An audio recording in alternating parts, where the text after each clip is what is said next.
ওকে, আমরা এখানে দেখি যে ইন্টারোগেটিভ সেন্টেন্স, আমার বাক্যটা যদি ইন্টারোগেটিভ সেন্টেন্স রিপোর্টেড স্পিচ, তার মানে ইনভার্টেড কমার ভিতরের যে সেন্টেন্সটা সেটা যদি ইন্টারোগেটিভ সেন্টেন্স যদি হয়, তখন রিপোর্টিং ইনভার্টেড কমার বাইরের যে অংশে রিপোর্টিং ভার্ব থাকবে, ওই রিপোর্টিং ভার্বের পরিবর্তে কি হবে? যদি শুধু আক্স থাকে, ডিরেক্ট নেশনে শুধু আক্স থাকে, ইনডাইরেক্টে আক্সই হবে। আর এটা যদি আমার রিপোর্টিং ভার্ব যদি প্রেজেন্ট থাকে, ইনডাইরেক্ট করার সময় প্রেজেন্টই হবে। যদি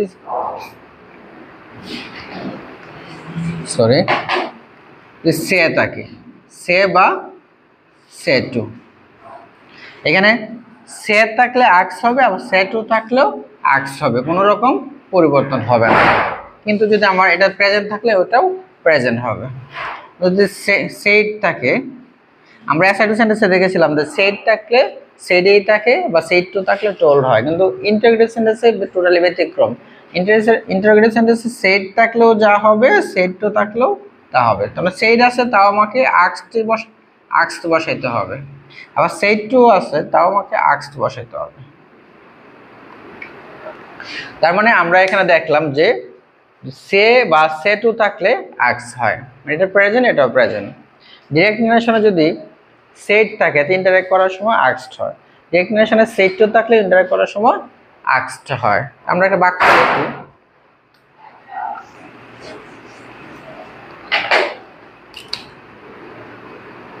যেমন ইউ সেড টু মি, অথবা ইউ সেড, আমরা লিখতে পারি ইউ সেড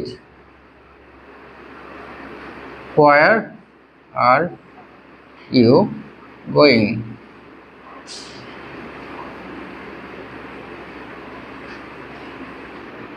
আচ্ছা, ইউ সেড, তুমি বলেছিলে where are you going, তুমি কোথায় যাচ্ছ। অথবা আমরা এখানে নাম দিতে পারি, তা সুন্দর হয়।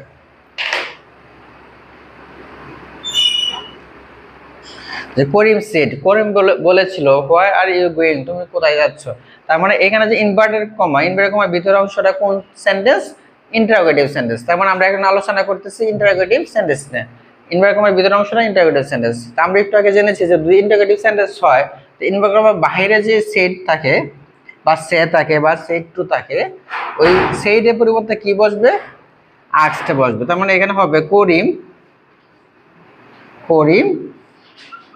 আক্সড। তার মানে এই সেইটের পরিবর্তে কি হবে? করিম আক্সড হবে। কেন হবে? কারণ এই ইনভার্টেড কমার ভিতরের অংশটা ইন্টারোগেটিভ সেন্টেন্স। আমরা আস্তে আস্তে আমাদের যে 6টা বিষয় পার্ট টু পার্ট আমরা করব। আমাদের প্রথম দিনের কাজ ছিল এই যে ইনভার্টেড কমার ভিতরের যে অংশটা সেটা কোন সেন্টেন্স আমরা জেনে গেছি। আজকে আমরা করতেছি এই যে রিপোর্টিং ভার্ব, আজকে আমরা ভার্ব করতেছি। আমাদের সেকেন্ড ক্লাসে আমরা করব ইনভার্টেড কমা নিয়ে কাজ করব, এবং এরপরে ক্লাসে আমরা সাবজেক্ট নিয়ে পার্সন নিয়ে কাজ করব, এরপরে আমরা অ্যাডভার্ব নিয়ে কাজ করব। এভাবে এই যে এখানে একটা সেন্টেন্স, যে সেন্টেন্সটা দেওয়া আছে Karim said where are you going, এই সেন্টেন্সটার মধ্যে 6টা অংশ রয়েছে। এই 6টা অংশ নিয়ে আমি যদি কাজ করা শেষ হলে আমার কেবলমাত্র ন্যারেশন পড়া শেষ হয়ে যাবে। সো আমরা অ্যাসার্টিভ সেন্টেন্স দেখলাম, ইন্টারোগেটিভ সেন্টেন্স দেখলাম। তো আমরা খুব সহজেই এখন বুঝতে পারবো যে অ্যাসার্টিভ সেন্টেন্স বা ইন্টারোগেটিভ সেন্টেন্স। সো এখন আমরা দেখবো ইম্পারেটিভ সেন্টেন্স। আমরা জানি ইম্পারেটিভ সেন্টেন্স কি? যে সেন্টেন্স দ্বারা কোনো আদেশ, উপদেশ, নিষেধ ইত্যাদি বোঝায় তাকে ইম্পারেটিভ সেন্টেন্স বলা হয়। এখন আমার রিপোর্টেড ভার্বটা, ইম্পারেটিভ সেন্টেন্স রিপোর্টেড ভার্বটা কেমন পরিবর্তন হবে? ইম্পারেটিভ সেন্টেন্সে কিছুটা ব্যতিক্রম, সেখানে হচ্ছে অর্থ অনুযায়ী পরিবর্তন হয়। যেমন সেড বা সেড টু, সেড বা সেড টু, এই সেড বা সেড টুর পরিবর্তন বা সেড টু। এখন আমি একটা বাক্য লিখতে হবে আমাকে, যেমন হি সেড, সে বলেছিল ওপেন দ্য ডোর। ইনভার্টেড কমার ভিতরে কি আছে? Open the door. সে বলেছিল যে ওপেন দ্য ডোর, দরজাটি খোলো। এখন এইখানে এই যে ইনভার্টেড কমার ভিতরে যে অংশটা থাকবে, এই অংশটার অর্থ অনুযায়ী আমাকে এই সেড এবং সেড টুর পরিবর্তন করতে হবে। যদি ইনভার্টেড কমার ভিতরে অংশ দ্বারা যদি আদেশ বোঝায়, তখন আমার সেট বা সেট টুর পরিবর্তে অর্ডার ব্যবহার করা হবে, অর্ডার। আর ইনভার্টেড কমার ভিতরের অংশ দ্বারা যদি অনুরোধ করা বোঝায় তখন সেট এবং সেট টুর পরিবর্তে রিকোয়েস্টেড ইউজ করা হবে, রিকোয়েস্টেড। এখন এই ইনভার্টেড কমার ভিতরে দ্বারা যদি নিষেধ বোঝায়, যদি নিষেধ বোঝায় যেমন ডোন্ট গো আউট, বাইরে যেও না, তার মানে কি সে নিষেধ করেছে, যদি নিষেধ বোঝায় তাহলে হবে ফরবিডেন, নিষেধ বোঝালে হবে ফরবিডেন। এবং এই ইনভার্টেড কমার ভিতরের অংশ দ্বারা যদি প্রপোজড বোঝায়, মানে হচ্ছে প্রপোজাল বোঝায়, তখন হবে প্রপোজড, প্রপোজড। যদি কাউকে সাজেস্ট করা বোঝায়, ইনভার্টেড কমার ভিতরের অংশ সেন্টেন্সটা দ্বারা যদি সাজেস্ট করা বোঝায় তখন হবে সাজেস্টেড, তখন হবে সাজেস্টেড। তো এই হচ্ছে ইম্পারেটিভ সেন্টেন্স, সরি লিখি না এখানে, ইম্পারেটিভ সেন্টেন্স। এই ইম্পারেটিভ সেন্টেন্সের রিপোর্টিং ভার্বের পরিবর্তন, তার মানে ইম্পারেটিভ সেন্টেন্সে আমি আবারও বলছি, ইম্পারেটিভ সেন্টেন্সের রিপোর্টিং ভার্ব পরিবর্তন করতে হবে কি দ্বারা, ইনভার্টেড কমার ভিতরের যে সেন্টেন্সটা থাকবে ওই সেন্টেন্সের অর্থ অনুযায়ী পরিবর্তন করতে হবে। আদেশ বোঝালে সেট বা সেটের পরিবর্তে অর্ডার্ড হবে, অনুরোধ বোঝালে রিকোয়েস্টেড, নিষেধ বোঝালে ফরবিডেন, যদি প্রপোজাল বোঝায় প্রপোজড, আর কাউকে পরামর্শ বা সাজেস্টেড বোঝালে সাজেস্টেড হবে। সো এই হচ্ছে ইম্পারেটিভ সেন্টেন্সের পরিবর্তন। তো আমরা একটা বাক্য দেখি, যে আমরা একটা বাক্য লিখেছিলাম যে he said please open the door, please open the door. তাহলে এখানে কি হবে, যেহেতু প্লিজ আছে তার মানে অনুরোধ বোঝাচ্ছে, প্লিজ দ্বারা সহজে বোঝা যায় কি অনুরোধ বোঝাচ্ছে, তাহলে এই সেইডের পরিবর্তে হবে রিকোয়েস্টেড, হি রিকোয়েস্টেড হবে। আমার সেইডের পরিবর্তে কি হবে রিকোয়েস্টেড। এখন যদি এটুকু দ্বারা যদি আমার প্লিজটা না থাকতো তখন আমার মনে হয় এখানে আমরা ধরতে পারি যে ও আদেশ করতেছে, তখন এই রিকোয়েস্টের বদলে হয়তো অর্ডার। যদি নিষেধ করা হয় যে ফরবিডেন, তো ফরবিডেন হবে। ওকে,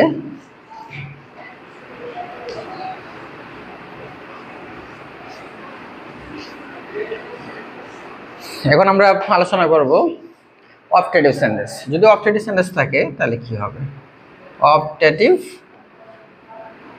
সেন্টেন্স। অপটেটিভ সেন্টেন্সে সেড বা সেড টু, এই অপটেটিভ সেন্টেন্সে সেড বা সেড টু। ইম্পারেটিভ সেন্টেন্সের মতো অপটেটিভ সেন্টেন্সেও ইনভার্টেড কমার ভিতরে যে বাক্যটা থাকবে ওই বাক্যের অর্থ অনুসারে হ্যাঁ এই রিপোর্টিং ভার্বটা পরিবর্তন করতে হবে। এখানে সেড বা সেড টু দুইটার পরিবর্তে অর্থ অনুযায়ী পরিবর্তন হবে। যেমন ইনভার্টেড কমার ভিতরে যদি ইচ্ছা বোঝায়, আমরা জানি অপটেটিভ সেন্টেন্স মানে কি, ইচ্ছা বা প্রার্থনা বোঝায়, ইচ্ছা বা প্রার্থনা বোঝায়। তো ইম্পারেটিভ সেন্টেন্স দ্বারা যদি ইচ্ছা বোঝায় তখন হবে উইশড, ইচ্ছা বোঝালে হবে উইশড, দুইটার পরিবর্তে উইশড হবে। আর যদি প্রার্থনা বোঝায় তখন হবে ফ্রেড, প্রার্থনা বোঝালে ফ্রেড হবে। যদি আমরা একটা বাক্য লিখি, যেমন হি সেড, সে বলেছিল inverted comma may you be happy.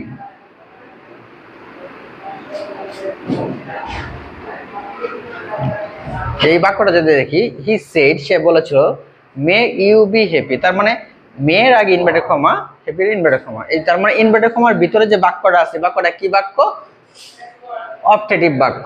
এখন এই বাক্যটা হচ্ছে অপটেটিভ বাক্য, তার মানে এই অপটেটিভ বাক্য যদি হয় তার মানে ইনভার্টেড কমার বাহিরে আমার কি আছে, রিপোর্টেড বা রিপোর্টিং ভার্ব আছে। এই রিপোর্টিং ভার্বের পরিবর্তে আমার কি বসবে, তার এই অর্থ দ্বারা কি বোঝাচ্ছে, মে ইউ বি হ্যাপি মানে ইচ্ছা বোঝাচ্ছে। যদি ইচ্ছা বোঝাচ্ছে তার মানে এই সেইডের পরিবর্তে আমার হবে উইশড, তখন হবে হি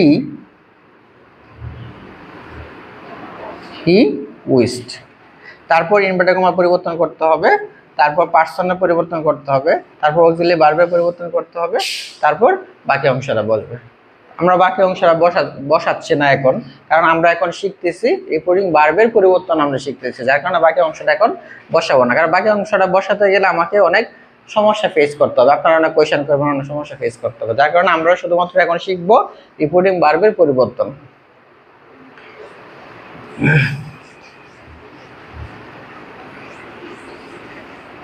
সো আমরা এখন প্রায় আমরা লাস্ট স্টেজে আছি। আমাদের অলরেডি আমরা 4টা সেন্টেন্স নিয়ে আলোচনা করেছি। The last sentence is interjection, sorry, exclamatory sentence. Exclamatory sentence, exclamatory sentence. Exclamatory সেন্টেন্সে রিপোর্টিং ভার্ব যখন থাকবে সেড বা said to, exclamation sentence said বা said to, মানে আমরা ইম্পারেটিভ সেন্টেন্স করেছি যে বাক্যের অর্থ অনুসারে রিপোর্টিং ভার্ব পরিবর্তন হয়। অপারেটিভ সেন্টেন্সও করেছি বাক্যের অর্থ অনুসারে রিপোর্টিং ভার্ব পরিবর্তন হয়, এবং এক্সক্লেমেটরি সেন্টেন্সও সেম কাজ করে। এখানেও ইনভার্টেড কমার ভিতরে যে বাক্য থাকে ওই বাক্যের অর্থ অনুসারে রিপোর্টিং ভার্ব পরিবর্তন হয়। তার মানে এখানে খুব একটা বিষয় খুব স্পষ্ট যে ইনভার্টেড কমার ভিতরের বাক্যের অর্থ অনুসারে ইনভার্টেড কমার বাইরের যে বাক্যটা আছে, বাইরের বাক্যের যে রিপোর্টিং ভার্ব আছে সেটা পরিবর্তন হয়। তো আমরা এখানে দেখি, সবচেয়ে ভালো আমরা একটা বাক্য লিখি। He said, comma, what a nice bird, what a nice bird. তার মানে আমরা এই যে বাক্যটা হোয়াট এ নাইস বার্ড, মানে এখানে বোঝা যায় কি সুন্দর পাখিটা। এই বাক্যটা দ্বারা কি বোঝাচ্ছে? মূলত আনন্দ বোঝাচ্ছে। যদি এই বাক্যটা দ্বারা আনন্দ বোঝায় তখন সেড বা সেড টু পরিবর্তন হবে exclaim with joy, exclaim with joy. কিন্তু যদি এই ইনভার্টেড কমার ভিতরে যে বাক্য এটা তাদের দুঃখ বোঝায় তখন হবে exclaimed with sorrow, exclaimed with sorrow। যদি আনন্দ বোঝায় তাহলে হবে exclaimed with joy, দুঃখ বোঝায় তাহলে হবে exclaimed with sorrow। সো আমরা যদি এই বাক্যটাকে পরিবর্তন করি হি সেড, তার মানে এই বাক্যটা এই ইনভার্টেড কমার ভিতরে অংশটা দ্বারা যেহেতু আনন্দ বোঝাচ্ছে তার মানে এখানে হবে হি এক্সক্লেমড উইথ জয় হবে। তারপরে ইনভার্টেড কমা পরিবর্তন করব বাকি অংশটা। সো আজকের ভিডিওতে আমরা শিখলাম যে কিভাবে রিপোর্টিং ভার্বের পরিবর্তন করব। সো যারা রিপোর্টিং ভার্বের পরিবর্তনগুলো শিখতে পেরেছে তারা অবশ্যই কমেন্টের মাধ্যমে জানাবে। সো থ্যাংক ইউ সবাইকে, আজকের মতো এখানেই বিদায় নিলাম। আসসালামু আলাইকুম।